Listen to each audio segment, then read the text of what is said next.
Imagine stumbling upon a forgotten mine, deep in the earth, and then seeing it. A train. Not just any train, but a ghost train untouched for decades. What secrets does this spectral locomotive hold? Dr. Amelia Rourke, a structural engineer by trade and a historian by passion, believed that true history lay beneath the surface. Her current obsession was the Black Diamond Mine in the Colorado Rockies. The mine, infamous in local lore, operated briefly during the 1920s copper boom before being sealed after a catastrophic unexplained collapse in 1929. Local legends claimed the mine swallowed an entire operational shift, along with their last supply train, branding it the mouth of the ghost. For decades, the mine's eerie reputation and local legends surrounding its sudden violent abandonment kept everyone away. Geologists assumed the collapse was total. Amy, however, found an anomaly. Using advanced seismic mapping equipment, she detected a dense, uniform metallic mass deep within the structure, far beyond the known cave-in point. This mass was too large and too linear to be natural, or it indicated a preserved structure. The funding for the exploration was secured from a private historical society, motivated by the promise of preserving a unique piece of early industrial history. The timing was crucial. Modern drilling technology allowed precise, low-impact access that wasn't possible decades ago. Amy and her team drilled a tiny inspection bore, introduced the mine's eerie reputation and local legends surrounding its abandonment, teased the initial discovery, a fleeting glimpse or anomaly picked up by equipment. Hook. What led to this specific mine being explored now and not decades ago? The microcamera feed stabilized, penetrating the decades of dust. What they saw defied reality. A perfectly preserved steam locomotive, small but powerfully built, coupled with 3 cargo cars. The train sat motionless on intact rails, its headlamp casting a ghostly reflection on the cavern wall. It wasn't destroyed, it was entombed.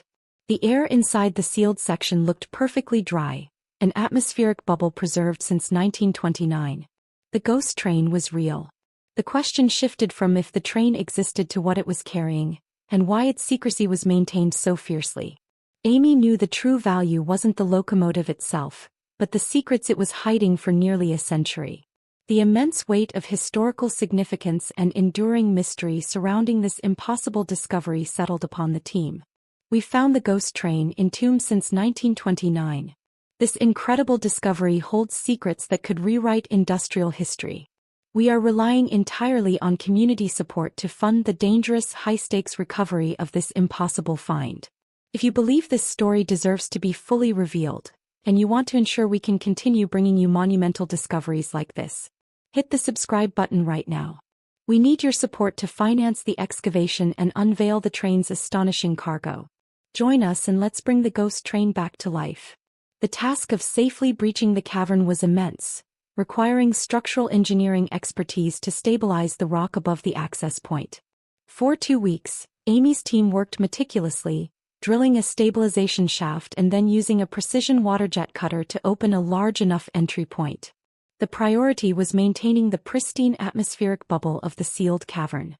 Finally, the team rappelled down into the darkness. The scene was breathtaking. A giant, naturally formed dome cavern with the train resting exactly as it had 96 years earlier. The air was cool, dry, and preserved the smell of coal smoke and old leather. The train itself was a pristine relic, a small 040 steam locomotive built by Baldwin Locomotive Works. But the true mystery was the cargo. The first 2 cars were standard flatbeds, loaded not with copper ore, but with hundreds of heavily reinforced steel drums, sealed with intricate custom-welded caps. The drums were unmarked. The third car, a closed boxcar, was the key. Its exterior was heavily insulated and lined with lead sheeting. Breaching the boxcar required specialized equipment. Inside, the insulation was packed around a single massive steel object, a sealed bank-grade safe bolted directly to the boxcar floor. This was clearly the high-value payload. Amy returned to the historical records. The Black Diamond Mine was secretly funded by a consortium linked to the copper tycoon, Elias Vance, who was notorious for hoarding capital during the 1929 stock market crash. The official collapse story was a cover. The discovery shifted from historical preservation to a criminal investigation. Why was a simple copper mine train carrying an industrial safe and hundreds of drums of unmarked material? Amy contacted the local authorities, who quickly brought in chemical and explosive ordnance experts. Analysis of the steel drums confirmed they did not contain fuel or chemicals. They contained gold and platinum ingots, disguised as industrial waste, intended to be transported during the panic of the 1929 crash. The total estimated value of the metal alone, preserved in the drums, was over $150 million. The collapse was engineered by Vance to hide his assets during the ensuing economic chaos, burying his wealth in the perfect vault. The discovery of the $150 million in precious metals was colossal, but the safe remained the primary enigma. Experts determined the safe was a high-grade modular vault, designed to be fire and water resistant. Opening it required a safe specialist and days of careful, non-destructive work. As the specialist worked on the lock mechanism, Amy continued investigating the locomotive. She found a small hidden compartment beneath the driver's seat containing a leather-bound, coded journal. It belonged to the mine foreman, Michael Thorne, who vanished during the collapse. The journal revealed the full conspiracy. Thorne was hired by Elias Vance to facilitate the transfer of assets and engineer the mine collapse to create the cover story. Thorne wasn't a victim, he was the key operative. The journal provided the safe's combination, a complex sequence based on astronomical alignments visible from the cavern's latitude, a code designed to last forever. With the combination, the safe swung open. Inside were 3 critical items. A full, meticulously detailed manifest of all the assets in the steel drums. A sealed ledger detailing the financial machinations used by Elias Vance to crash the local bank that held his rival's wealth. A complex, large-scale blueprint for a completely new revolutionary mining drill. A sonic drilling technology that could locate resources with unprecedented precision, a technology that would revolutionize mining for the next century. The full value was now immense. The mine train was not just a wealth deposit, it was a technological time capsule. The sonic drill blueprint was the real treasure, worth billions in modern intellectual property, proving Vance was not just a hoarder, but a visionary who had secured his wealth and his scientific legacy in the ultimate hidden vault. The recovery of the assets and the financial ledger triggered a massive historical and legal upheaval. The $150 million in gold and platinum were seized by the government, leading to complex legal battles with the heirs of Elias Vance.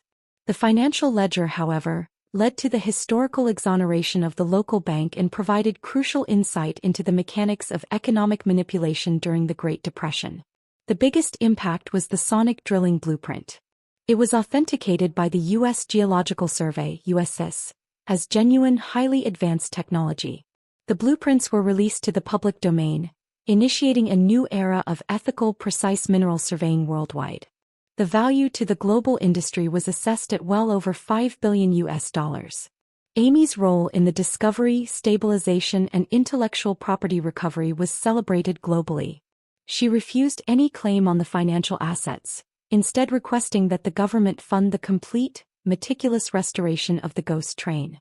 Under a special Historical Preservation Act, she was granted an unprecedented endowment, $30 million for the complete restoration of the train and the establishment of the Black Diamond Institute. The locomotive and its cars were carefully extracted, restored to pristine operational condition and powered by their original coal engine.